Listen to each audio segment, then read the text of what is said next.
association of the Jewish people and the Persian Empire, that is now called Iran, goes back over 2,500 years. The temple in Jerusalem was built by King Solomon around 1000 BCE, but after nearly 4 centuries it was destroyed by the Babylonian king Nebuchadnezzar II in 586 BCE. After the destruction of the temple in Jerusalem, the Jews were taken as captors and slaves to exile in Babylon. A few years later, in 559 BCE, the Persian Empire, under the leadership of Cyrus the Great, captured many lands, including the Babylonian Empire. Cyrus freed the Jews and helped them financially to return to Jerusalem and rebuild the temple.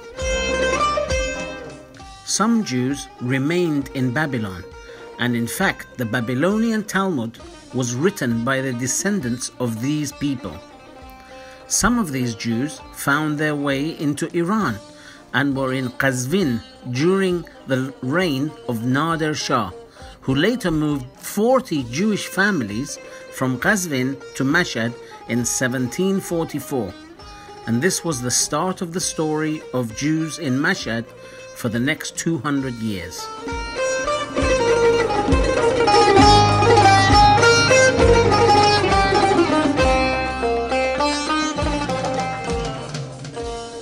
This is the only handwritten text discovered from this period, written about the Allahdadi. This volume contains the Torah, Psalms and sections from the Book of Zohar, Amsterdam, Holland, 1727. This handwritten testimony, found inside the inner cover of this volume from 1839, recounts the events at the time that led to the forced conversion of the Jewish community, who came to be called the New Muslims, and lived outwardly as Muslims while secretly continuing to live as observant Jews. In the back of this volume, there is writing from a second individual identifying himself as the son of Rav Dian and grandson of the late Ali Akbar. The following portion mentioned the fact that his ancestors came from Deilaman to Qazvin and then from Qazvin to Mashhad, and it was written in coded words.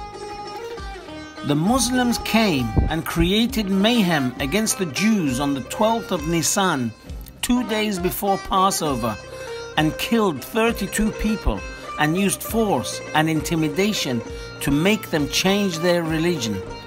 If the Jews, Kohens, Levis and rabbis would not have accepted conversion, everyone would have been killed.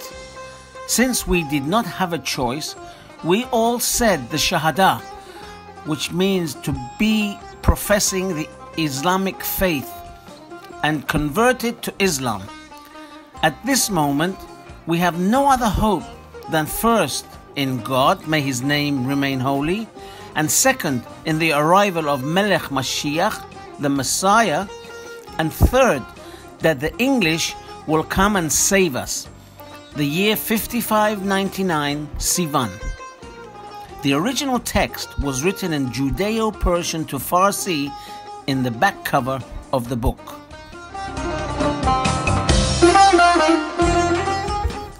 This is the Muslim marriage certificate for the bride, Batsheva, daughter of Moshe, who was 13 years old at the time of her marriage. Following their forced conversion to Islam, the Jews of Mashhad married their sons and daughters at especially young ages in order to prevent assimilation. Since they continued to secretly live a Jewish life, they would prepare both a Jewish ketubah and a Muslim marriage contract. This is one of 12 known existing sets of Muslim Hebrew ketubah marriage certificates and is the oldest one discovered. This ketubah forms a pair with the Muslim marriage contract shown here.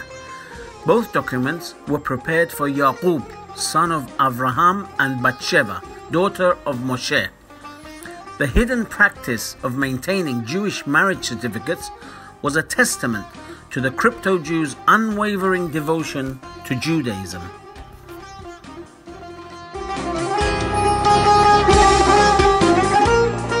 This is an example of a child dress believed to be from Uzbekistan, made with ikat material.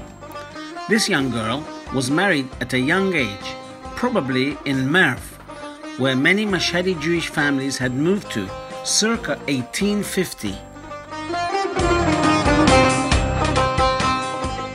Haji Nabi Hakim is wearing the abba in this picture, only worn by the Muslim clergy.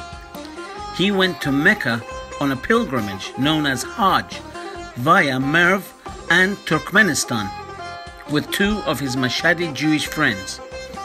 Muslims who had the means and were successful businessmen were obliged to go to Mecca for pilgrimage or Hajj, and as some Mashhadi men had done well in their businesses, they went to Hajj and subsequently had the prefix Haji added to their names.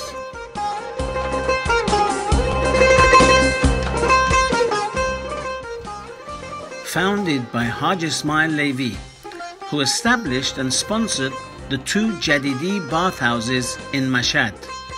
Jadidi bathhouses were built for the main reason that the Jadids or new Muslims had a challenging time entering Muslim bathhouses, even though outwardly they were Muslims. Haji Ismail Levi was the uncle of Agh Muhammad Taghi Levi. After going to Mecca for the Hajj, he made his way to Jerusalem and built the synagogue named after him, the Haji Yecheskel Beit Knesset, and some residential apartments for arriving Jews from Mashhad. The synagogue is still running today.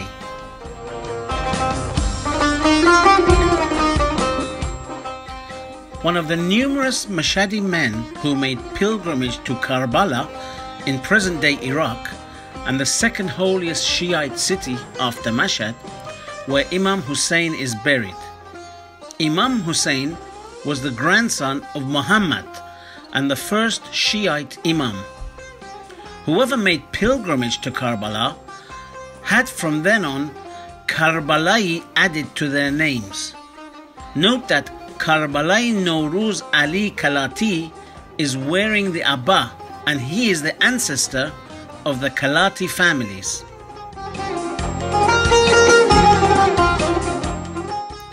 Haji Mehdi Aziz Cohen is the father of Agh Suleiman, Agh Dawood and Agh Saq Azizi. Haji Mehdi Azizi was the last Haji who made pilgrimage to Mecca around 1906.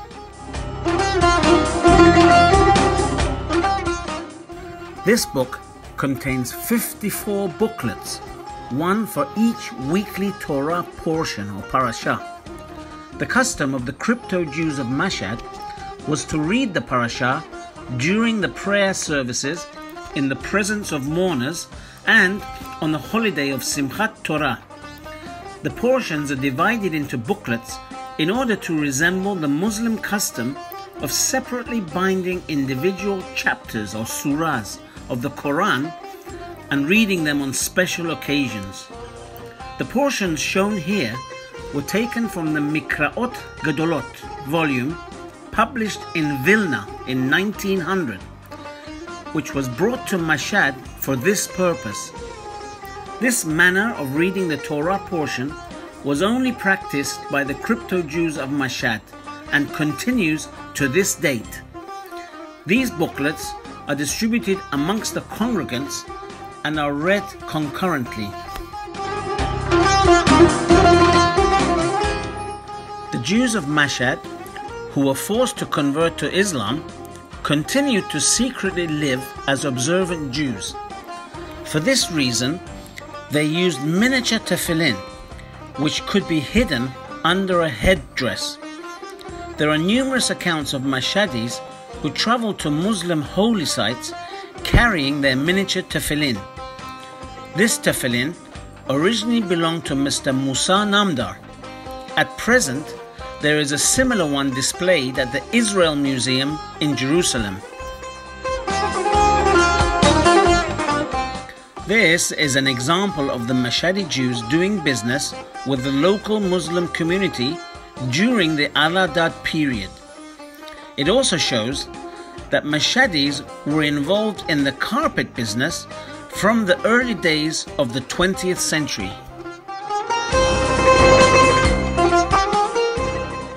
Mr. Ali Akbar Rahmanim delivering kosher food to Mashhadi prisoners in Tashkent, Russia, 1930.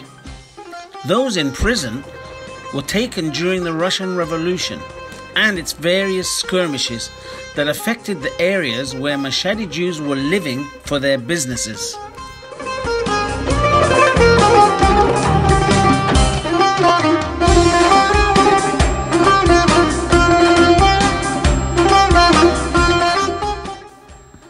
The Allahdadi incident and the years following that event have formed the makeup and the fabric of our community. This period has had such a strong effect on our community that it has bound us together very tightly into effectively a very large family. Even after 180 years, whether in Iran building the Anjuman Synagogue and Center or New York building Sharei Tova, we have been united, and this unity has been and is our strength to this day. Our community has continued to establish synagogues and different centers for our young and old at every stage in our journey. The building of the community's first center in Great Neck, named Sharei Shalom, soon followed.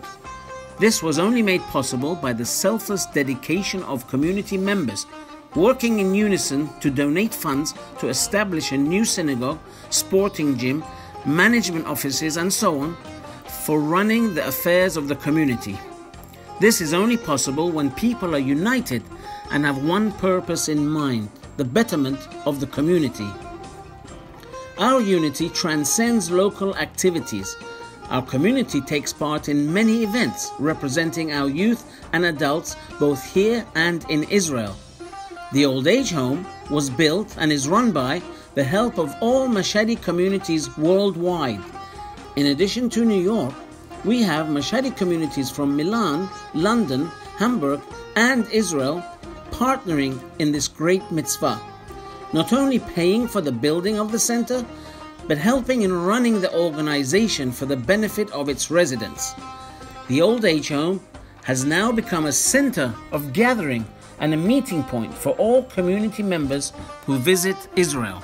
Fortunately, the growth in the community has necessitated the expansion of the services and centers that are purchased or constructed for the use of everyone. These have in recent years extended to Or Esther Synagogue, kindergarten and Hebrew school, and Sharei Rachamim, a synagogue and a center of learning.